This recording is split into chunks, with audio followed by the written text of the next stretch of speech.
Bonjour à tous, merci de vous être connectés. Donc aujourd'hui, je suis là pour vous parler d'aménagement du temps de travail. Mais avant de rentrer finalement dans le détail de tous les aménagements du temps de travail, l'idée c'est pas vous faire une liste et puis de vous dire dans le détail ce qu'il faut faire, pas faire, etc. Parce que ça, on peut le trouver assez facilement. Je voulais revenir en fait sur les grandes distinctions, les grandes confusions qu'on pouvait avoir pour bien comprendre tout ce qui concerne la durée du travail. Donc, on a 30 minutes, comme je le disais, ensemble. On aura une session questions-réponses à la fin pour que je puisse prendre quelques questions sur l'espace commentaire. Donc, regardez bien sur le live où se trouve l'espace commentaire. Vous pouvez mettre vos questions ici. Donc, je les regarderai plutôt à la fin, pas forcément pendant les 30 premières minutes.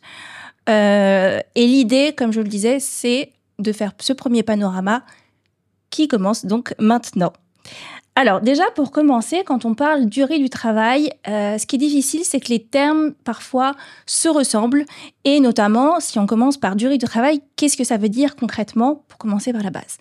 Durée du travail, c'est la question qu'on va se poser pour savoir est-ce que j'embauche un salarié à temps plein ou à temps partiel ? Et s'il est à temps plein, combien d'heures concrètement il va devoir travailler par semaine ? En fait, vous répondez à cette question quand vous dites quelle est la durée du travail du salarié, c'est mais combien d'heures on attend de lui chaque semaine ? Et pour un salarié qui est à temps complet, eh bien dans le Code du travail, vous avez ce qu'on appelle la durée légale de travail en France qui est de 35 heures. Bon, ça, tout le monde connaît, mais c'est important de le rappeler, vous allez comprendre pourquoi par la suite. Quand on dit qu'un salarié travaille 35 heures par semaine en moyenne, c'est donc ce qui va s'appliquer par défaut. Quand bien même le salarié n'aurait pas de contrat de travail, ce qui peut arriver, il n'est pas toujours obligatoire, eh bien considérez, s'il n'y a pas de mention sur la durée du travail, qu'il est présumé être à temps complet et à 35 heures. Alors 35 heures, c'est la durée légale, mais parfois vous avez des durées conventionnelles qui peuvent être différentes et qui peuvent être inférieures. Ça veut dire quoi ? Concrètement, un salarié qui serait à 34 heures par semaine, vous pourriez vous dire, il est à temps partiel, forcément.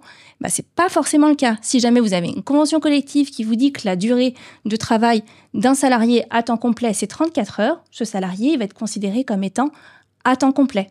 Donc déjà, vous voyez, des premières nuances, on voit que c'est pas toujours évident de s'y retrouver. Donc ça, c'est le premier point que je voulais rappeler.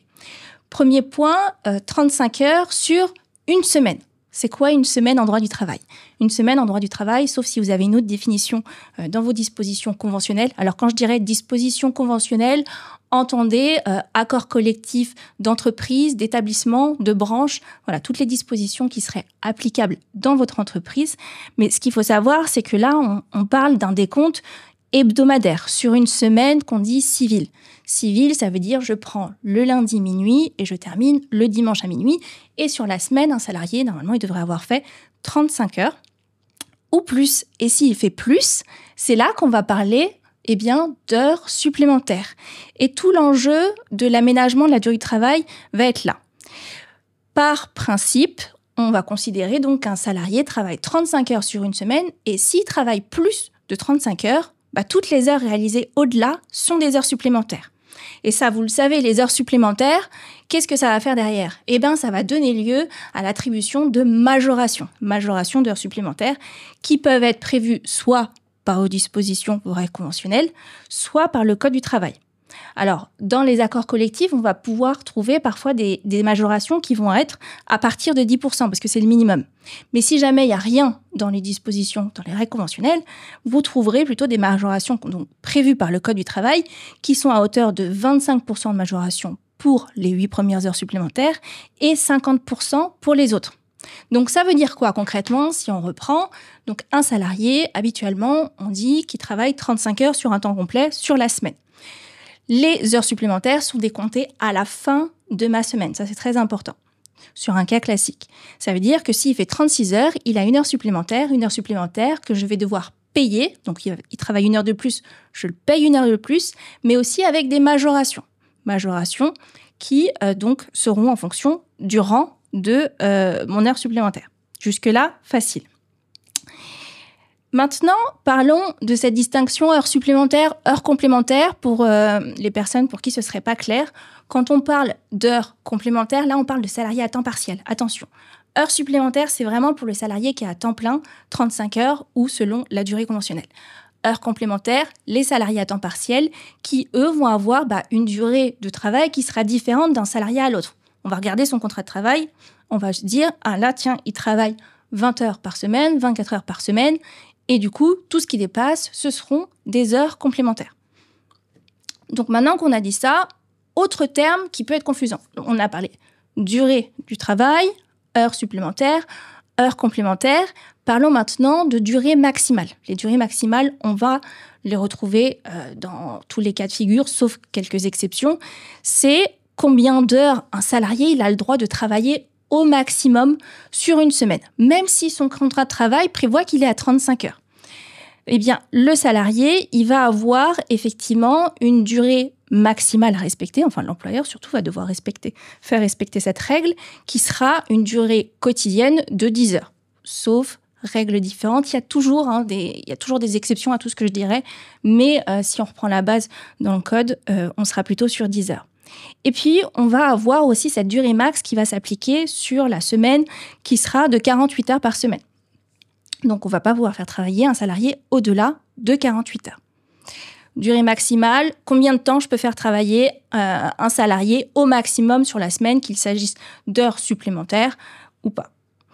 Maintenant, temps de travail effectif, là je vais passer très rapidement dessus, mais juste pareil pour que vous ayez la définition en tête. Qu'est-ce que ça veut dire ? Ça veut dire, est-ce que le salarié, là, quand il travaille, c'est bien un temps de travail effectif qui va donner lieu à paiement des heures ? Est-ce qu'il est bien à la disposition de l'employeur ? Est-ce qu'il doit se conformer à ses directives ? Est-ce qu'il ne peut pas vaquer à ses occupations personnelles ? Si la réponse est oui, c'est qu'il est sur un temps de travail effectif, donc il est rémunéré comme tel. Vous allez dire, c'est facile, soit il travaille pas. Du coup, pourquoi on a besoin de se poser la question de ce temps de travail effectif ? On en a besoin, en fait, parce que tous les temps ne sont pas aussi noirs ou blancs. On va avoir des temps gris où on va avoir, par exemple, des temps de pause repas où le salarié ne va pas vraiment vaquer, il ne va pas pouvoir sortir et faire ce qu'il veut parce qu'il pourra être appelé. On pourra avoir la question des temps d'habillage, déshabillage, les temps de déplacement, les temps d'astreinte. Tous ces temps qui sont un peu glissants, qui sont entre du temps de travail effectif, mais pas tout à fait, il ne travaille pas, mais pour autant, il n'est pas libre de faire ce qu'il veut. Il peut y avoir des questions sur le temps de travail effectif. Je ne rentre pas dans le détail, c'est juste vraiment pour se mettre quelques définitions pour mieux comprendre ce que je dirais derrière quand je vous parlerai d'aménagement du temps de travail. Ensuite, autre point à avoir en tête, qu'est-ce que ça veut dire décompte du temps de travail ? Dans les définitions importantes, il y a cette question de décompte. Décompte, en fait, ça va poser la question de comment on décompte le temps de travail de ses salariés. Qu'il soit à temps partiel, à temps plein, c'est comment je vais faire pour décompter finalement ce temps de travail pour ses salariés. Alors, cas général le plus simple, l'entreprise met en place des horaires collectifs. Elle dit que tous les salariés commencent à la même heure, tous les salariés terminent à la même heure, ils ont la même pause déj, il n'y a pas d'heures supplémentaires. Et ça, c'est le plus simple parce qu'il n'y aura pas de décompte individuel à faire puisque tout le monde commence, termine à la même heure et qu'on a simplement besoin d'afficher finalement cet horaire, de le transmettre, de faire toutes les obligations qui sont liées à la mise en place d'un horaire collectif. Mais derrière, c'est assez simple à gérer parce que salarié par salarié, je n'ai pas besoin d'aller vérifier s'il fait plus ou moins, puisque tout le monde fait la même chose. Mais dans la réalité, les horaires collectifs, on le sait, c'est pas ce qui sera forcément le plus appliqué. Dans la réalité, on va être souvent sur des dérogations à l'horaire collectif. Et là, dans ce cas, le décompte va être important parce que là, on va parler de décompte individuel. On va regarder pour chaque salarié, combien de temps il va travailler sur la journée, combien de temps il va travailler sur la semaine, par exemple, quand on est sur des hypothèses d'horaires individualisés. Alors, c'est quoi les horaires individualisés ? Ça aussi, c'est quelque chose que vous entendez peut-être et vous ne savez pas ce qu'il y a derrière forcément. Quand on n'est pas sur des horaires collectifs, quand on ne dit pas à tous les salariés « vous commencez à telle heure, vous prenez votre pause à telle heure et vous terminez à telle heure », et qu'on permet aux salariés d'avoir un peu plus de souplesse, c'est-à-dire qu'on va leur dire « moi, j'ai besoin que tous les salariés soient présents sur cette plage fixe de 10h à 11h, de 10h à midi, peu importe, et puis sur une autre plage fixe dans l'après-midi, ou sur... Bref, ça s'aménage comme on veut. » Et qu'on laisse la possibilité aux salariés, à chaque salarié, d'arriver, de partir quand il le souhaite sur des plages qu'on va appeler variables. Là, on va appeler ces horaires des horaires individualisés. Et ça, c'est pratique pour le salarié parce qu'il peut choisir son heure d'arrivée, choisir son heure de départ. Il sera toujours, si son temps de travail est de 35 heures, aux 35 heures. C'est juste qu'il va pouvoir ajuster sur cette partie flexible ses heures d'arrivée, ses horaires de travail. Donc là, on parle d'horaires individualisé, mais c'est exactement la même chose que ce qu'on appelle des horaires variables, des horaires flexibles, des horaires à la carte. Si vous entendez tous ces termes, en fait, c'est la même chose. C'est la même chose. On dit juste aux salariés, non, vous n'êtes pas obligés de pointer tous à la même heure et strictement à la même heure. Ça, pareil, ça fait partie des mécanismes qu'on ne comprend pas forcément. Et puis, ils ont tous des noms différents, mais c'est la même chose. On parle bien d'horaires individualisés. Et ça, c'est le Code du travail, effectivement, qui va permettre cette procédure-là. Alors après, il y a d'autres mécanismes qui sont un peu plus particuliers et j'y reviendrai pas. Là, on va avoir, par exemple, les équipes de suppléance pour les fins de semaine. On va avoir un horaire aussi qui pourrait être individualisé quand on est dans une hypothèse où on est bien sur un horaire collectif, mais il va falloir avoir un décompte individuel dès lors que je demande à mes salariés qui sont sur un horaire collectif de faire des heures supplémentaires. Il faut bien suivre les heures supplémentaires. Donc là, on se retrouve à faire un décompte individuel. Mais de manière générale, qu'est-ce qu'il faut retenir, c'est que décompte du temps de travail, c'est OK, comment les horaires seront aménagés au sein de mon entreprise. Horaire collectif, c'est facile, mais c'est un peu rigide. Horaire flexible, avec ces horaires individualisés, c'est plus souple pour les salariés. Par contre, attention, derrière, ça engendre un décompte du temps de travail obligatoire pour tous mes salariés. Pour pouvoir faire quoi ? Pour pouvoir vérifier le temps de travail qu'il aura, pour pouvoir vérifier s'il a des heures supplémentaires à se faire payer, etc. Vous voyez bien l'enjeu derrière. Alors que si les horaires sont collectifs, on n'a pas ce débat-là. Alors, autre petit rappel sur l'horaire collectif pour ceux qui auraient besoin du cadre général. L'horaire collectif, la première fois qu'on le met en place, il va faire l'objet d'une consultation du CSE sur l'horaire initial.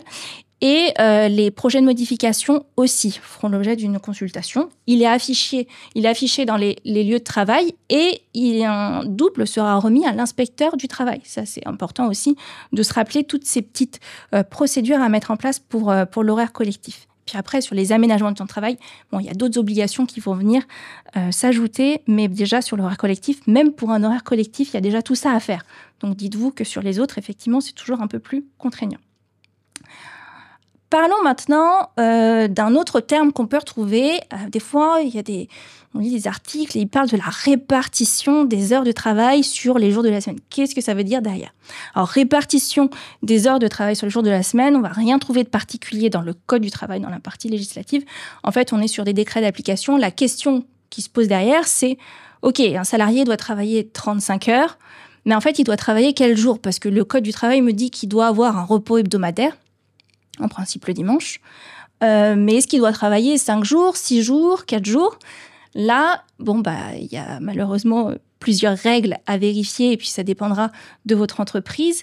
Mais c'est pas le Code du travail qui va répondre à cette question, puisqu'il va vous dire juste il faut qu'un repos soit accordé aux salariés. Mais après, en fait, on pourrait aller jusqu'à des semaines de 6 jours pour un salarié. C'est pas interdit par le Code du travail. Et la question de la répartition, on va trouver la réponse souvent dans des accords collectifs ou, à défaut, par exemple, dans des décrets d'application sur la durée du travail, avec cette possibilité qui est parfois prévue, par exemple, de faire des semaines de 4 jours parce que on est dans les cas de figure qui le permettent. On a parlé répartition des heures de travail. Parlons également journée, puis après je m'en arrêterai là, on pourra passer sur les aménagements du temps de travail. Une journée de travail, donc une journée civile, elle va commencer pareil, c'est comme la semaine civile, elle commence à minuit, elle se termine à minuit, donc on a toute la journée. Il y a aussi d'autres règles à respecter sur la journée civile, on va parler de temps de pause par exemple. Vous savez qu'au bout de 6 heures du travail, un salarié il doit avoir une pause de 20 minutes. Et puis, on va avoir cette question de l'amplitude. Ça veut dire quoi, amplitude ? Ça veut dire que on va regarder entre le moment où le salarié prend son poste et le moment où le salarié quitte son poste, même s'il a eu 1 heure de pause ou 3 heures de pause, c'est pareil. Combien de temps, quelle amplitude totale on aura sur ce salarié ? Et l'amplitude, il faut savoir qu'elle doit être d'une durée max de 13 heures. Alors, ce n'est pas le code qui nous le dit une fois de plus. En fait, c'est juste un calcul à l'envers. Si jamais un salarié doit avoir un repos hebdomadaire de 11 heures, derrière, l'amplitude sur une journée, ce sera effectivement 13 heures sur des horaires assez classiques. Donc, voilà sur la journée ce que vous devez avoir en tête. Donc là, voilà, je vous ai redonné les définitions clés parce que c'est important de les avoir en tête pour comprendre ce que je dirais sur les aménagements. On pourrait aller bien plus dans le détail, parce que là, vraiment, je vous la fais très rapide parce qu'on n'a que 30 minutes ensemble. Mais la durée du travail, on pourrait s'en parler pendant des heures parce qu'il y a plein de choses à dire. Mais sur les grandes règles, c'est vraiment ça que vous devez retenir. Si vous avez déjà compris ça, ça vous aidera à mieux comprendre les mécanismes derrière. Alors, parlons maintenant aménagement du temps de travail. Aménagement du temps de travail, donc je sais que par exemple, voilà, mes salariés au sein de mon entreprise, ils travaillent tous à 35 heures. La question qui se pose derrière, c'est comment je vais leur faire faire ces 35 heures. Et la vraie question qui se pose derrière, vous l'avez compris, c'est si jamais les heures supplémentaires se déclenchent à la fin de chaque semaine civile, comment je peux faire pour que l'activité qui est liée à mon entreprise et qui est assez variable, par exemple, puisse matcher avec cet aménagement du temps de travail pour que j'ai pas forcément les heures supplémentaires qui se déclenchent en fin de semaine. Et là, en fait, si vous comprenez que les aménagements du temps de travail, ils permettent simplement de décaler le moment où on va calculer les heures supplémentaires, je dis pas qu'il n'y a pas d'heures supplémentaires qui seront payées aux salariés, c'est juste qu'elles sont calculées autrement. Et ces aménagements vont permettre une variation d'activité. Si on ne veut pas qu'un salarié fasse 35 heures strictement chaque semaine, il y a des aménagements qui sont possibles. Et derrière, quel avantage pour chacun ? Soit les heures supplémentaires sont payées en fin de période, mais le salarié, il aura eu des semaines basses et puis des semaines hautes qui se compensent. Soit, effectivement, il aura par exemple des repos qui seront attribués, qui lui permettront éventuellement d'arriver à cette moyenne de 35 heures. Mais le salarié, dans tous les cas, il sera toujours aux 35 heures en moyenne. En fait, il sera plus sur un 35 heures fixe, il sera sur un 35 heures calculé sur une moyenne. Donc, les dispositifs d'aménagement du temps de travail, l'enjeu derrière, comme je vous le disais, c'est de se dire, au lieu de calculer mes heures supplémentaires à la fin de la semaine, comme le Code du travail le prévoit, je vais aller plus loin et je vais dire que moi, j'aimerais qu'on calcule les heures supplémentaires au bout de 4 semaines.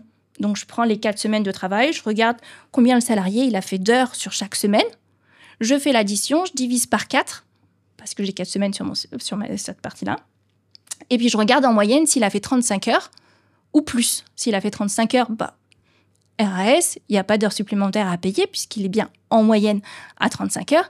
S'il a fait plus, je lui paye des heures supplémentaires avec les majorations et toutes les règles qui s'appliquent. Je ne vais pas parler non plus de contingent annuel d'heures supplémentaires. Le contingent annuel, c'est... le salarié peut faire des heures supplémentaires, mais au bout d'une certaine limite, en fait, quand il est dans le contingent, on ajuste les majorations. Et quand il dépasse ce qu'on appelle le contingent annuel, là, le salarié, il aura non seulement les majorations qu'il avait, mais aussi une contrepartie obligatoire en repos. Donc, l'enjeu est important sur ces aménagements sur plusieurs semaines. Donc, comme je vous disais, sur 4 semaines, je pourrais avoir un salarié qui va travailler 40 heures sur sa semaine 1, mais qui n'aura pas une heure supplémentaire payée à la fin de la période. Parce que sur la semaine suivante, il aura peut-être travaillé que 30 heures.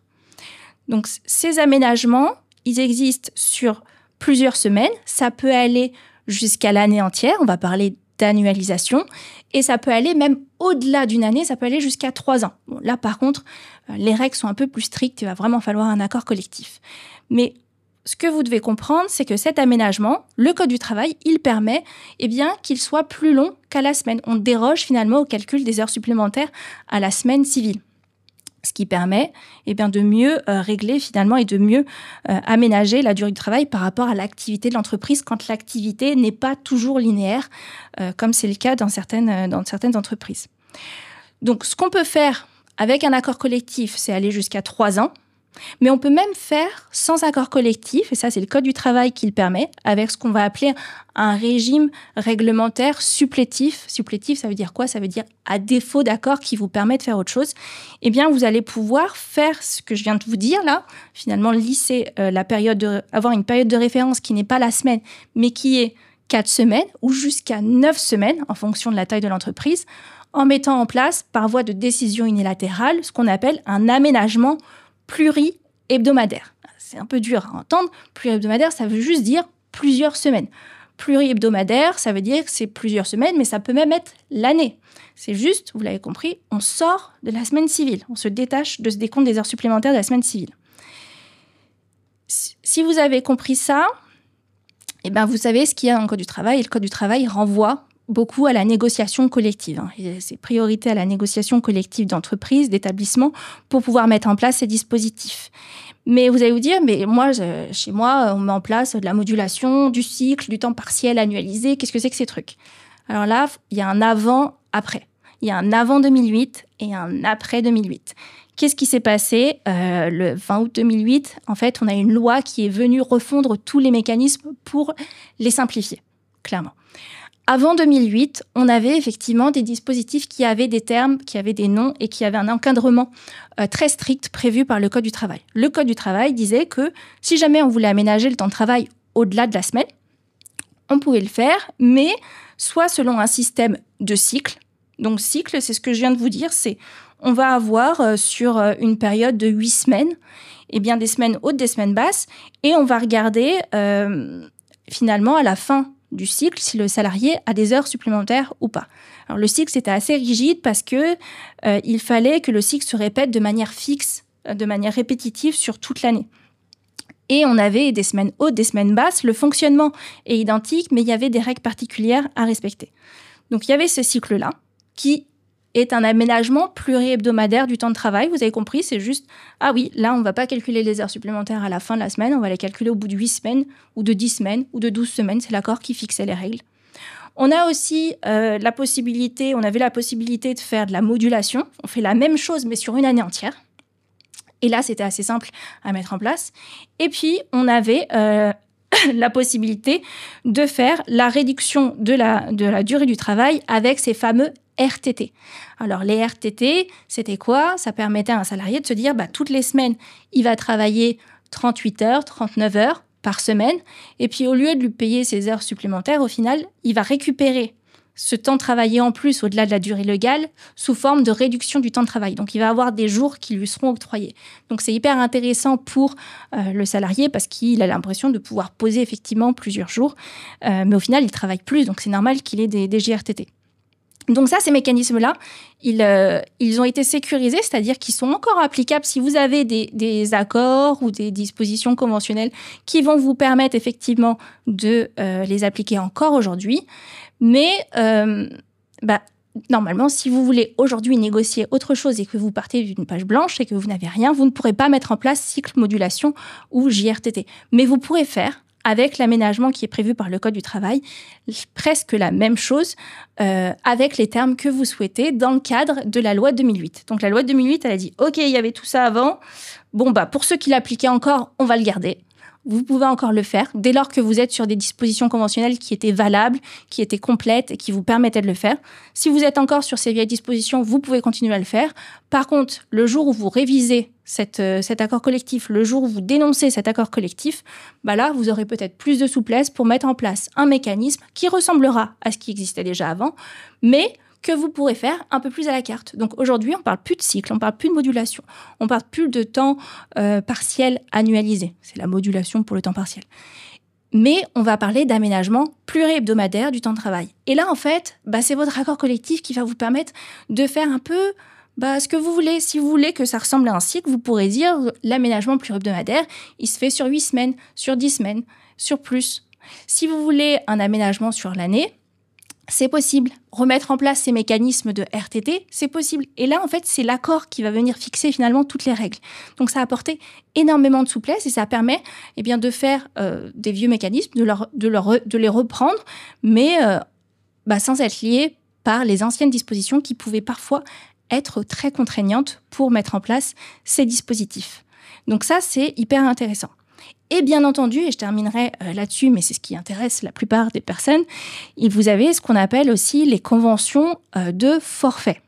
Alors, convention de forfait, là, en fait, on va pas vraiment être sur un aménagement collectif, c'est plutôt effectivement dans les hypothèses où on va convenir entre employeurs et salariés d'une rémunération forfaitaire qui va inclure le salaire habituel et les heures supplémentaires. Ça veut dire quoi concrètement?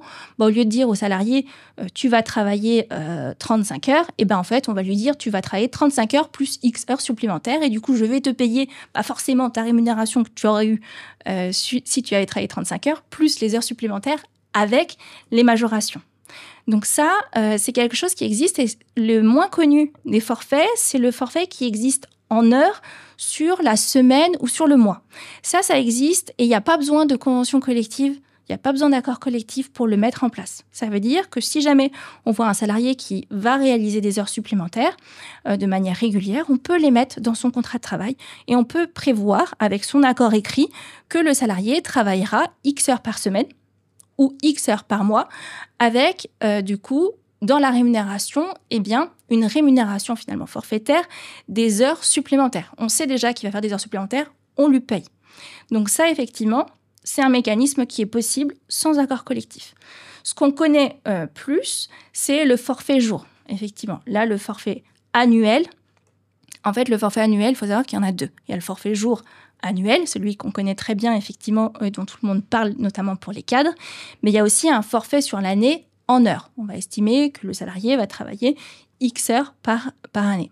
Là, pour le coup, les forfaits sur l'année, eux, il faut que vous ayez pour base un accord collectif d'entreprise, d'établissement ou à défaut de la branche, mais en tout cas, il faut un accord collectif.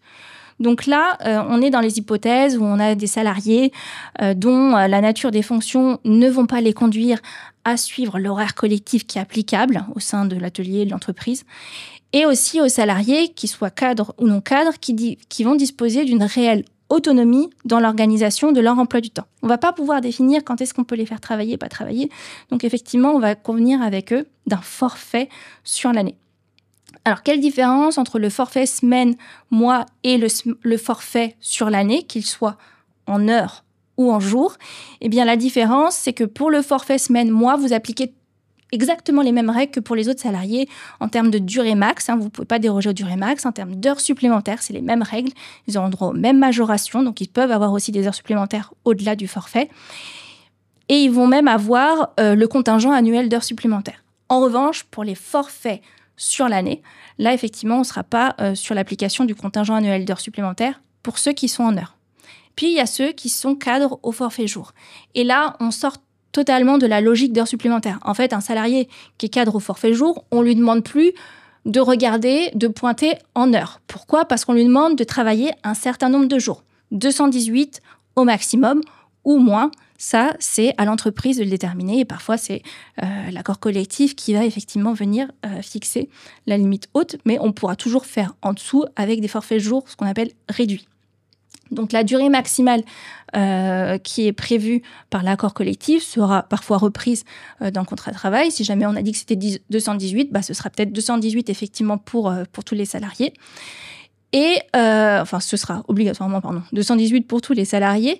Et en fait, qu'est-ce qu'on demande aux salariés au forfait jour ? On lui demande de travailler 218 jours. Ou alors, si le forfait jour prévu par l'accord est de 210, on va lui demander de travailler 210 jours. Et là, c'est vraiment une logique différente. Il n'y a plus d'heures supplémentaires de payer. Il n'y a plus d'heures supplémentaires. Il y a toujours le respect de certaines durées à respecter, mais pas toutes. Mais bon, ça va peut-être évoluer d'ici les prochaines années parce que d'un point de vue droit européen, on n'est pas au top. Mais en tout cas, là, le salarié, en fait, si on prend un calendrier, il va devoir se dire que sur une année complète, dès lors qu'il a l'intégralité de ses congés payés, il devra travailler 210 jours. Il va pouvoir compter 210 jours. Alors, il y a deux manières de le faire. Soit on compte ces 218 jours sur l'année, soit on fait le calcul à l'envers. Et c'est pour ça qu'on a cette fameuse question des jours de repos, des forfaits jours. En fait, on va juste regarder sur une année complète pour un salarié qui travaille tous les jours du lundi au vendredi, sauf les jours fériés qui sont chômés, s'ils sont chômés dans l'entreprise, et sauf donc les congés payés, puisqu'il a le droit aux congés payés, on va regarder combien de jours peuvent être travaillés sur l'année. Et par rapport aux jours qui peuvent être travaillés sur l'année, là, on va venir retirer finalement le forfait qu'on lui demande. S'il y a 226 jours qui peuvent être travaillés sur l'année, si le salarié se pointe tous les jours qui seront travaillables, il travaille trop par rapport à son forfait jour. Donc, on va lui dire, pose des jours de repos. Comme ça, je sais qu'à la fin de l'année, si tu as posé X jours de repos, à la fin de l'année, je sais que j'arrive à 218 jours travaillés. Mais c'est un calcul à l'envers. On demande bien aux salariés de travailler chaque année exactement le même nombre de jours, avec la particularité que d'une année sur l'autre, les jours fériés ne tombent pas de la même manière. On a toujours effectivement ce petit calcul à faire pour qu'ils sachent combien ils posent de jours de repos pour être sûr de travailler le bon nombre de jours. Donc ça, c'était voilà, la petite parenthèse sur le forfait jour, mais on pourrait tenir un live entier sur ce sujet. Et puis, autre point que je n'ai pas abordé, la question des cadres dirigeants. Cadres dirigeants, eux, si c'est des vrais cadres dirigeants qui remplissent bien les conditions prévues par la jurisprudence, dites-vous qu'eux, ils ne sont pas soumis, en fait, tout simplement aux règles sur la durée du travail. Donc, heures supplémentaires, on oublie. Forfait jour, on oublie. Pourquoi ? Parce que, tout simplement, ils sont tellement autonomes que leur agenda, c'est eux qui le maîtrisent et il n'y a pas de décompte du temps de travail. Donc ça, c'était la petite parenthèse cadre dirigeant. Et juste pour revenir, et là, je pense que vous aurez bien compris avec ce que j'ai dit au début sur ce mécanisme de 35 heures par défaut prévu par le Code du travail, dites-vous que tous les aménagements du temps de travail, ils sont soumis à des règles assez strictes qui sont prévues par le Code, sur lesquelles je ne suis pas rentrée dans le détail. Mais si jamais l'employeur ne respecte pas en fait l'ensemble des règles qui sont prévues par le Code du travail pour mettre en place un forfait jour, un forfait heure, un temps partiel particulier, qu'est-ce qui va se passer ? Eh bien, on revient à la base. Et la base, c'est quoi ? C'est un décompte des heures supplémentaires sur une semaine en partant du principe que le salarié travaille 35 heures sur sa semaine. C'est pour ça que quand vous avez des remises en cause, par exemple, d'un forfait jour, le salarié, qu'est-ce qu'il demande devant le juge ? Il vient récupérer finalement les heures supplémentaires au titre d'une durée hebdo de 35 heures par semaine avec un décompte des heures supplémentaires sur la semaine civile. On revient à la règle de base qui, elle, ne nécessite pas d'avoir un accord dans son contrat de travail pour les 35 heures, puisque je vous le disais, à défaut de mention sur la durée de travail pour un salarié à temps complet, on considérera qu'il est aux 35 heures ou durée conventionnelle différente sur son temps de travail. Donc voilà la logique qu'il faut avoir pour mieux comprendre l'ensemble des mécanismes qui vont s'appliquer sur les aménagements du temps de travail. J'espère que vous avez appris des choses. Je vais regarder un petit peu la section commentaires. Je vais voir. Alors, des questions qui seront très dans le détail. Vous avez compris que en fonction du coup de votre convention collective, en fonction de vos contrats de travail, de la manière dont ils sont rédigés, les règles, elles basculent très vite d'une réponse A à une réponse B. Donc, je ne pourrais pas effectivement répondre à toutes les questions. Je vais regarder tout de suite quelles sont vos questions. Je crois que vous en avez posé beaucoup. Dans le sujet durée du travail, c'est un sujet très complexe. Là, dans le cadre de ma formation, juste pour vous donner une idée, c'est le module le plus long. Il fait plus de 10 heures pour pouvoir parler de tout. Là, je vous l'ai fait en 30 minutes, donc forcément, on a été un petit peu rapide. Alors, j'essaye de remonter un petit peu pour voir quand est-ce que vous avez commencé. Hop. Alors, qu'en est-il de la modulation ? Donc, j'en ai dit 2 mots. Effectivement, la modulation, c'est les anciennes règles qui existent. Si vous avez un accord collectif qui vous permet de faire de la modulation, vous pouvez le faire. L'idée de la modulation, c'est quoi ? C'est dire au salarié, tu dois travailler X heures par an avec des semaines hautes, basses, une programmation indicative. Et puis, les heures supplémentaires, effectivement, ne sont décomptées qu'en fin d'année. Là, on est très loin dans le décompte des heures supplémentaires, même si, bien entendu, sur les semaines, quand on a des semaines très très hautes, l'accord de modulation peut aussi prévoir des heures supplémentaires qui sont payées au fil de l'eau quand il y a un dépassement d'une certaine limite. Les travailleurs, les salariés, du coup, à temps partiel. Alors, j'en ai très peu parlé, mais effectivement, il y a des heures complémentaires qui ne sont pas payées selon les mêmes règles de majoration que celles que j'ai évoquées. Parce que là, moi, j'ai parlé des heures supplémentaires. Heures complémentaires, c'est différent. Ce sera en fonction de la durée contractuelle du salarié. Donc, on va aller regarder finalement le contrat de travail du salarié, combien de temps il travaille, quelles sont les limites qui sont posées par son contrat pour la réalisation d'heures complémentaires. Parce qu'il y a une nuance, effectivement, que je n'ai pas évoquée et qui est importante. Autant pour un salarié qui est à temps complet, on peut imposer, en tant qu'employeur, des heures supplémentaires à ce salarié. Même si c'est pas prévu par le contrat de travail, c'est pas grave. Tant que le salarié à temps complet, on peut imposer ces heures supplémentaires au salarié. En revanche, pour un salarié qui est à temps partiel, là, les heures complémentaires, ça fonctionne pas du tout de la même manière.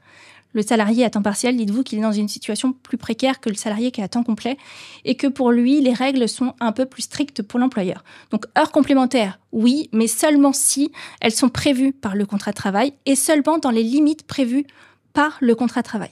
Donc, les limites à respecter, elles sont prévues soit par le code, soit par votre accord collectif. Mais elles sont aussi, du coup, reprises dans le contrat de travail. Et si le contrat de travail ne mentionne rien sur les heures complémentaires, déjà, dites-vous que sans accord du salarié, ce ne sera pas possible de faire des heures complémentaires avec ce salarié parce qu'il n'y a rien de prévu. Je continue à scroller J'essaie d'aller voir dans les plus récents. Comment mettre en place un dispositif d'aménagement plurihebdo dans les TPE sans CSE? Alors là, par exemple, c'est ce qu'il faudra... C'est ce que j'ai appelé le régime supplétif, vous savez, réglementaire. Il y a une possibilité qui est prévue pour les petites entreprises, notamment celles qui sont moins de 50 salariés. Dites-vous que le Code du travail vous permet effectivement de mettre en place, sans accord collectif, avec une décision unilatérale de l'employeur, un dispositif d'aménagement plurihebdomadaire sur plusieurs semaines qui peut aller jusqu'à 9 semaines pour les entreprises de moins de 50. Pourquoi? Parce qu'on se considère que pour les entreprises de moins de 50, elles ont moins de moyens effectivement de négocier et elles ont la possibilité de mettre en place ce dispositif. Pour les entreprises de plus de 50, là, on est plus limité. On ne va pas pouvoir faire autant parce que on considère que la priorité doit être donnée finalement à la négociation d'un accord collectif. Donc, on n'aura pas cette possibilité-là. En tout cas, pas dans les mêmes mesures. Mais il y a bien un dispositif supplétif qui vous permet de le faire, y compris dans les TPE, y compris si vous n'avez pas de CSE pour pouvoir... faire les consultations, puisque là, c'est pas une question de présence de CSE ou pas. Donc, c'est 4 semaines pour les entreprises de plus de 50 et 9 semaines pour les entreprises de moins de 50. Forfait annuel en heures, oui, il faut un accord collectif. Forfait annuel en jours, j'en parle pas, ça je pense que c'est clair pour tout le monde. Il faut un accord collectif valable en plus, qui reprend l'ensemble des conditions fixées par le code pour pouvoir, derrière, donner lieu à la mise en place de forfait jour. Mais le forfait annuel en heures, c'est pareil. Pourquoi? Parce qu'il va falloir identifier notamment les catégories de salariés qui pourront bénéficier de ce dispositif, mais pas que. Il y a pas mal de mentions obligatoires qui sont à prévoir et qui sont listées par le Code du travail. Je continue. Donc, plurihebdo, c'est bon. Heures supplémentaires dans le cadre d'un contrat de travail, d'un contrat à temps partiel sur 24 heures, c'est plutôt des heures complémentaires. Ça, on l'a dit juste avant, mais effectivement, parfois, il y a des erreurs de langage, mais derrière, on parle bien d'heures complémentaires au final, probablement. Les horaires collectifs qui seraient différents par service, ça ne veut pas pour autant dire qu'il va y avoir des horaires individualisés, puisque les horaires collectifs, effectivement, j'ai parlé dans le sens d'une entreprise où tous les salariés seraient sur le même horaire collectif, mais après, il peut y avoir des horaires collectifs qui seront différents. Alors, vous verrez, le Code du travail, il parle d'ateliers, de services, mais il y a cette possibilité d'avoir des horaires collectifs qui sont différents dans chaque entité de l'entreprise. Ça ne veut pas dire que ça devient des horaires individuels, puisque dans tous les cas, les salariés commencent et terminent à la même heure. Forfait jour dans une entreprise, pour le mettre en place, il faut, comme je le disais, un accord collectif. Et en plus de l'accord collectif, c'est pas parce que vous avez un accord que vous pouvez l'imposer aux salariés. Il faut que le salarié soit d'accord et qu'il signe ce qu'on appelle une convention individuelle. Donc, dans son contrat de travail, il va falloir prévoir, lui dire, moi, je t'embauche pour travailler un certain nombre de jours. Si vous avez un accord collectif et vous n'avez pas de contrat de travail ou d'avenant signé avec votre salarié, c'est pas possible de mettre en place du forfait jour. Donc ça, effectivement, il y a un support qui est nécessaire, un support légal qui est l'accord, mais derrière, il y a aussi la nécessité de recueillir l'accord du salarié via cette convention individuelle de forfait qui sera obligatoire pour la plupart des conventions d'ailleurs, des conventions de forfait, que ce soit en jours, en heures, etc. Pour les salariés multi-employeurs, comment faire si celui-ci... ça c'est effectivement, vous pouvez avoir des salariés qui seront à temps partiel pour plusieurs employeurs et qui vont réaliser un nombre d'heures qui pourrait dépasser finalement les durées maximales. Alors là, c'est pas une question de est-ce que s'il travaille X heures chez l'employeur A et X heures chez l'employeur B, il va atteindre les 35 heures, ça on s'en fiche parce qu'il n'est pas 35 heures chez nous, donc c'est pas l'enjeu. Par contre, s'il dépasse les durées max, que ce soit sur la journée ou sur la semaine, là effectivement il peut y avoir un problème. Donc il va falloir demander aux salariés de faire en sorte qu'il ne dépasse pas. Et si jamais effectivement il ne fait rien et qu'il dépasse quand même, bon là ça devient peut-être un peu plus complexe, mais il faut faire quelque chose. On ne peut pas laisser un salarié effectivement dans cette situation. Hop, je descends. Tac. Alors, je vois qu'il y en a... Quelle est la durée minimale et maximale d'une journée de forfait jour? La logique du forfait jour, c'est que vous devez travailler un nombre de jours. Et comme je le disais, il n'y a plus de décompte horaire pour ces salariés. On ne va pas regarder le nombre d'heures. En théorie, un salarié qui travaille 1 heure, si jamais l'accord collectif ne prévoit qu'un décompte qu'en jour et pas en demi-journée, s'il travaille 1 heure, il a travaillé une journée. Alors, ça ne veut pas dire derrière qu'il est non plus libre de disposer de son temps de travail comme il le souhaite et de faire une semaine de 5 heures. Il faut qu'il soit présent, effectivement, en fonction de ses missions, sur les horaires qui seraient nécessaires pour les réunions, pour ce genre de choses. Mais il n'y a pas de durée minimale, il n'y a pas de durée maximale pour une journée. Alors si, bien entendu, la durée maximale, après, elle sera directement liée au fait qu'il faut qu'il bénéficie des repos. Et là, pour le coup, ce sera effectivement à l'entreprise de vérifier si le salarié respecte bien ses repos. C'est tout la difficulté du forfait jour. C'est d'un côté, on dit oui, on ne contrôle pas, vous travaillez X jours, débrouillez-vous, il n'y a pas d'heures supplémentaires payées. Et puis, vous avez votre charge de travail en face, mais on en reparle effectivement dans le cas d'entretien. Et de l'autre côté, on nous dit qu'il faut vérifier si ces forfaits jours, ils respectent bien leur temps de repos, s'ils se reposent, s'ils ne travaillent pas trop sur la semaine, etc. Ce qui laisse entendre qu'il faudrait presque les faire pointer, mais ça va contre l'idée d'un forfait jour où on n'est pas censé pointer quand on est en forfait jour. Il y a des salariés qui vont travailler en forfait jour et qui vont dépasser le nombre, je vois la question de Cécile sur le dépassement des forfaits jours au-delà par exemple du nombre de jours fixés par son contrat de travail. Ça peut arriver. Par exemple, il peut faire du rachat de jours de repos, c'est possible. Il y a une limite à ne pas dépasser qui est de 235 qui est prévue par le code, qui peut être en dessous par accord collectif. Mais en tout cas, il peut arriver que les salariés travaillent plus. Notamment, dites-vous par exemple, un salarié qui rentre en cours d'année. Alors, quand on dit en cours d'année, pour moi, ça ne veut rien dire. Quand il rentre, par exemple, sur le début de la période de référence pour les forfaits jours, si c'est l'année civile, peut-être que il va commencer le 2 janvier. La première année, il n'a pas de CP. Il n'a pas de CP parce qu'on met 1 an pour effectivement avoir l'acquisition de ces 5 semaines avant de pouvoir les poser l'année d'après, en principe, même si on peut faire du congé par anticipation. Eh bien, qu'est-ce qui va se passer si jamais il est en première année ? Il va travailler plus que les autres salariés. Tout comme un salarié qui a 35 heures et qui, la première année, va regarder tous ses collègues partir 5 semaines en congé, alors que lui, pendant ces 5 semaines, il travaillera et il sera bien dans les locaux de l'entreprise. C'est pareil pour les salariés en forfait jour. Il peut y avoir des cas où on va dépasser, ou par exemple, s'ils veulent placer sur un CET. On peut avoir effectivement des salariés qui vont se dire moi j'ai des jours de repos, je vais les placer sur mon CET, comme ça je les cagnotte et ça veut dire que concrètement je travaille plus.